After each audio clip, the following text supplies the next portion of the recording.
But since the Prime Minister took office, he has halted its implementation. Why? That isn't correct. National insurance, up. Capital gains tax, up. Inheritance tax, up. Energy taxes, up. Business rates, up. First-time buyer stamp duty, up. Pensions tax, up. They have fiddled the figures. I don't like it, Mr. Speaker. Keir Starmer stepped into PMQs today thinking he could dance around the truth. But Rishi Sunak saw right through the performance. Starmer trying to spin his story was like witnessing a shaky juggler dropping every ball, cringeworthy and unconvincing. Sunak wasted no time calling him out, laying down facts that left Starmer floundering, grasping at straws. For a man who prides himself on being for the people, Starmer's dodging and weaving did nothing but reveal the cracks in his own credibility. He speaks about the record of the last government. That record was 14 years of failure. 6 years austerity, 3 years of Brexit logjam, then Johnson Trust and the Leader of the Opposition, utter failure. And this government was elected to do things differently, to make fairer choices, but most importantly to give Britain its future back. So we will fix the foundations, we'll do it with a long-term plan to grow our economy, protect working people and rebuild our country. Leader of the Opposition, Rishi Sunak. Can I join with the Prime Minister's words of tribute to Alex Salmond and the Holocaust survivor Lily Ebert, and thank him for his kind words about Sir David Amess. We remember him fondly and we will be thinking of all their families at this moment. Mr. Speaker, this week China has carried out unwarranted, aggressive and intimidatory military exercises in the Taiwan Strait. Our allies are rightly concerned. After worrying reports that the government may have intervened to stop a visit to the UK by the former Taiwanese president, can the Prime Minister confirm that the Foreign Secretary will use his meetings in Beijing this week to condemn China's dangerous escalatory acts in the Strait?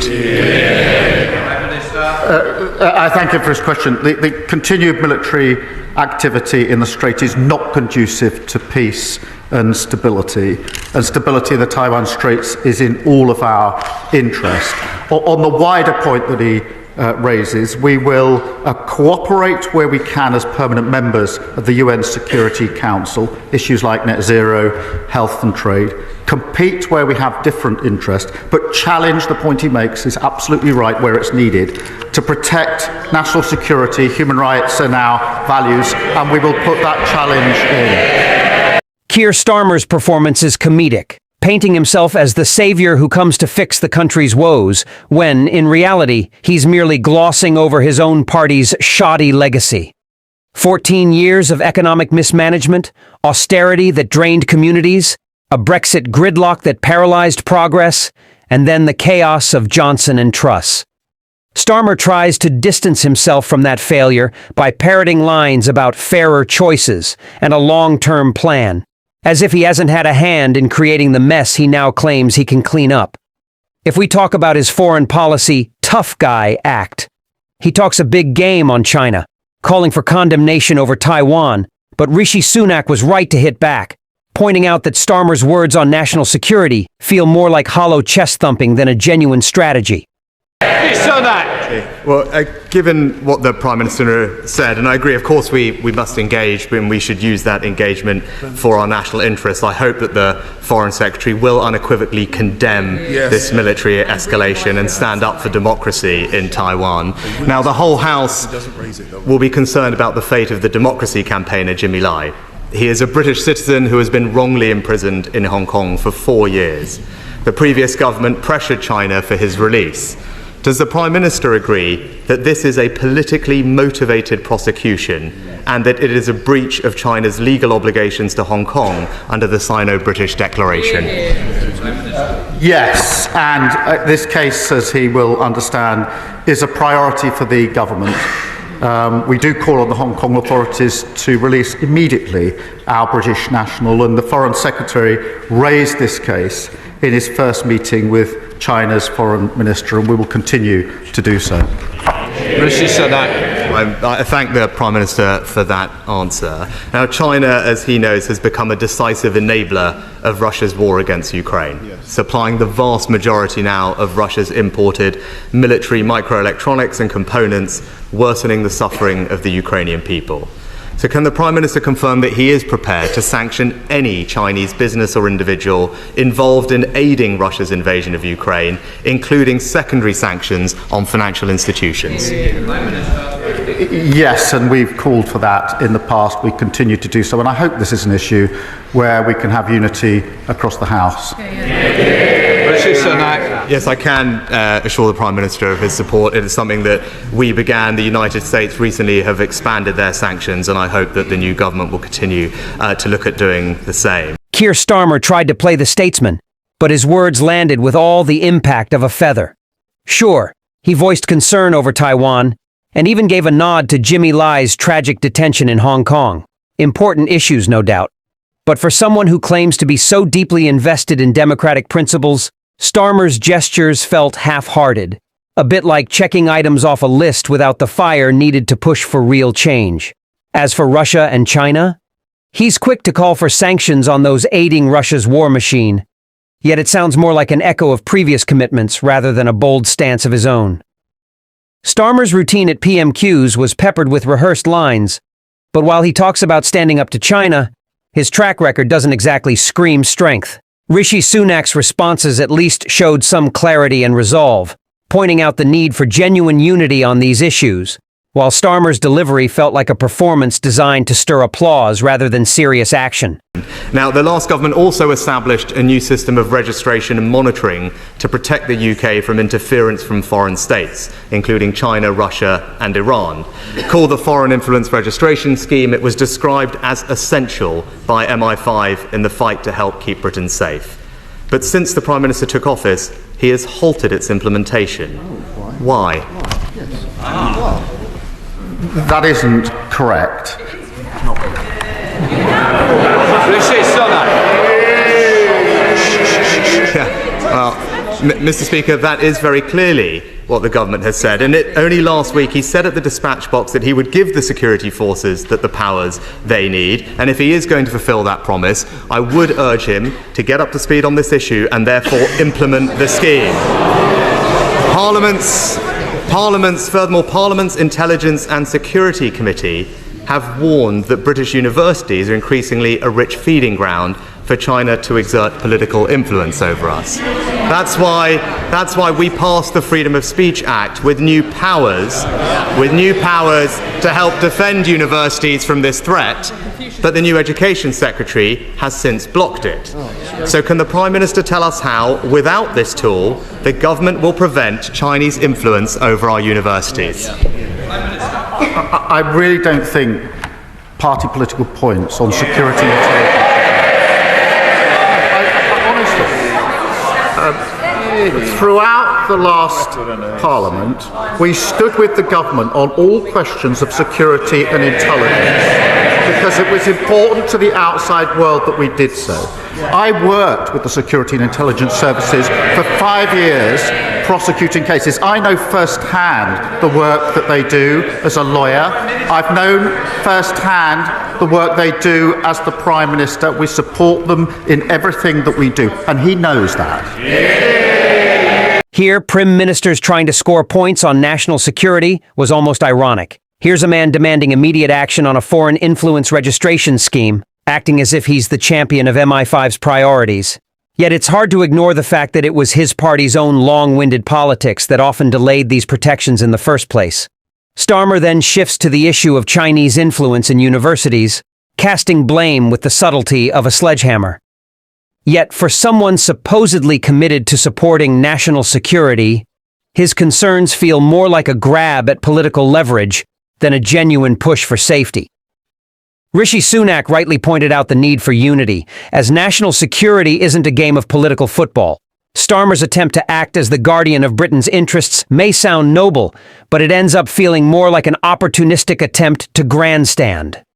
Rishi Sunak. Mr. Speaker, whether it's the FIRS scheme or the Freedom of Speech Act, these were new tools, new sets of powers that the previous government passed in order to give, whether it's our universities or security services, the powers they need to tackle a growing threat. And we will, of course, continue to support the government in protecting our national security, but do believe on this side of the House that those tools are needed and are concerned by reports that the new government has paused their implementation or indeed scrapped them. But finally, Mr. Speaker, the Chinese government has sanctioned multiple members of our parliament for championing human rights.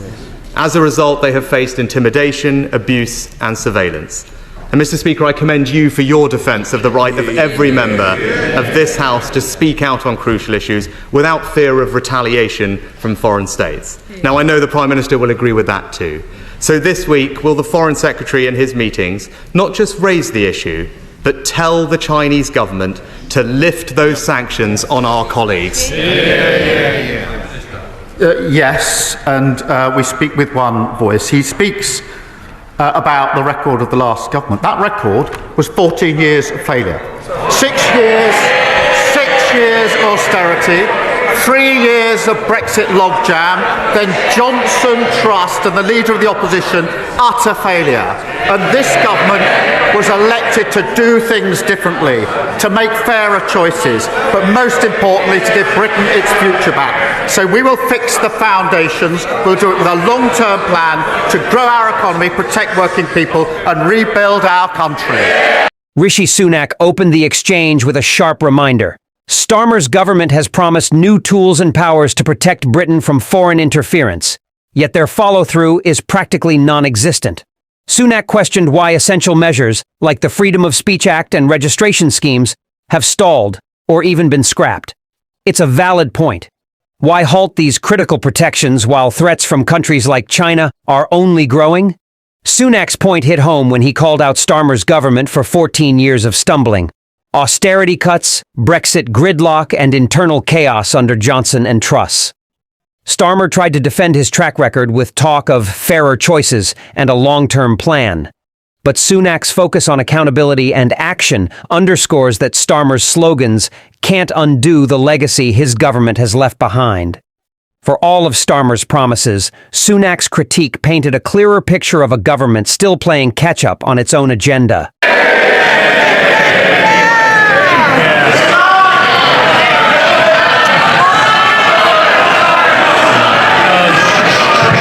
Madam Deputy Speaker, on the day that he took office, the Prime Minister said that he wanted to restore trust to British politics with action, not words. Well, today, his actions speak for themselves, with a budget that contains broken promise after broken promise. And reveals the simple truth that the Prime Minister and the Chancellor have not been straight with the British people.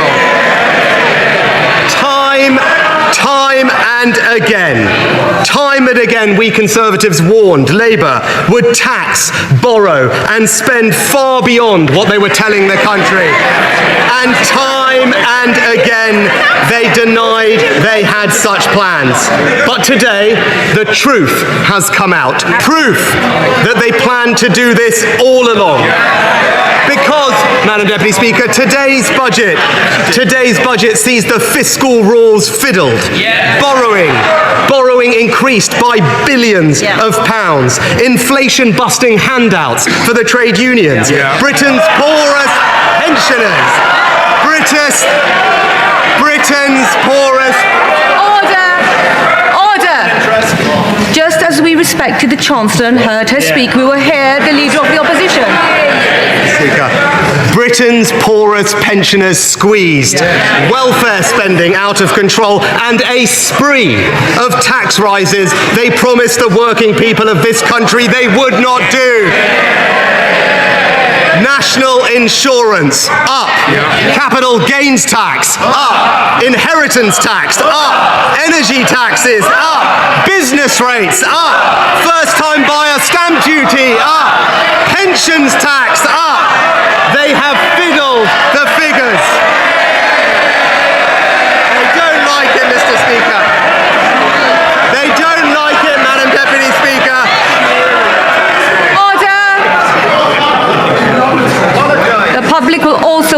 hear what the Leader of the Opposition has to say. And shouting whilst I can see you will mean that you will not be called to speak later on. Simmer. Now, Madam Deputy Speaker, the Chancellor and Prime Minister have tried to say that they had no choice. But be in no doubt, their misleading claims about the state of the economy are nothing but a cynical political device. Today's situation is a world away from the genuinely bleak legacy that we Conservatives inherited from the last Labour government. Borrowing. The Chancellor forgot to point out, borrowing £1 in every 4 that they spent. Debt rising every year and unemployment at 8%. Rishi Sunak's fiery critique laid bare the empty promises of Starmer's government. It's astounding to see how quickly they turned a pledge of trust into a tax nightmare for working families. While Starmer pretends to be a champion for the people, he's slapping them with hidden tax hikes and a budget that reeks of broken assurances. This isn't just fiscal irresponsibility, it's a full-blown betrayal of the very electorate they claim to represent. If this is what restoring trust looks like, then someone needs to check their definitions. Sunak hit the nail on the head. It's time to hold this government accountable for its reckless spending and false narratives. Now, I understand the Chancellor's shameless political motivations, why it suits her to cook up a false justification for her agenda. But today, the OBR has in fact declined to back up her claims of a fictional £22 billion black hole. It actually appears nowhere in their report, Madam Deputy Speaker. And it is deeply, deeply disappointing that she has sought to politicise the independent OBR that should be above party politics.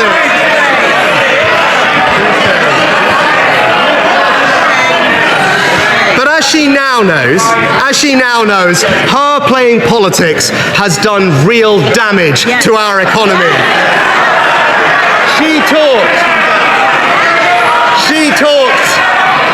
She talked about being a Bank of England economist. Well, as the Bank of England's former chief economist has said, Labour's approach has generated fear and foreboding and uncertainty amongst consumers, businesses and investors. The rhetoric of this Chancellor and this Prime Minister damaging the British economy for political purposes. Now, you only need to look at the facts to see that the Chancellor's claims about her economic inheritance are nonsense. Labour inherited an economy with inflation back at its 2% target, mortgage rates being cut and unemployment low. And, Madam Deputy Speaker, when we left office, the United Kingdom was the fastest growing advanced economy in the world. And when it comes to the public finances, not once has the Chancellor acknowledged that we took the right decision to spend £500 billion to protect the British people from the impact of COVID and Putin's war. And let me remind you, not only did the party opposite support all those interventions, they wanted us to go even further, Madam Deputy Speaker. And when I made the tough choices to fix the public finances afterwards, the Prime Minister and Chancellor opportunistically opposed me every step of the way. So I will take no lectures from those two about difficult decisions. But because of those decisions that we made, the Chancellor inherited lower borrowing than France, America, Italy and Japan, and the second lowest debt in the entire G7. So any which way you look at it, Labour's claims about their inheritance are purely ludicrous. Sunak's scorching takedown of the Chancellor was a breath of fresh air amid economic chaos.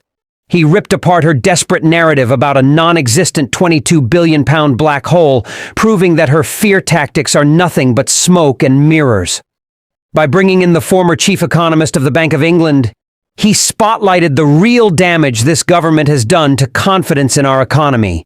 Fear-mongering isn't leadership, it's a political game. Sunak's insistence on the success of the previous Conservative government, especially with its legacy of stability and growth, makes it crystal clear. Labour's claims about their economic inheritance are not just weak, they're utterly ridiculous. This isn't just a debate, it's a battle for the truth, and Rishi is winning it with facts and fire. Today's PMQs turned into a political showdown as Rishi Sunak unleashed a verbal storm against Keir Starmer.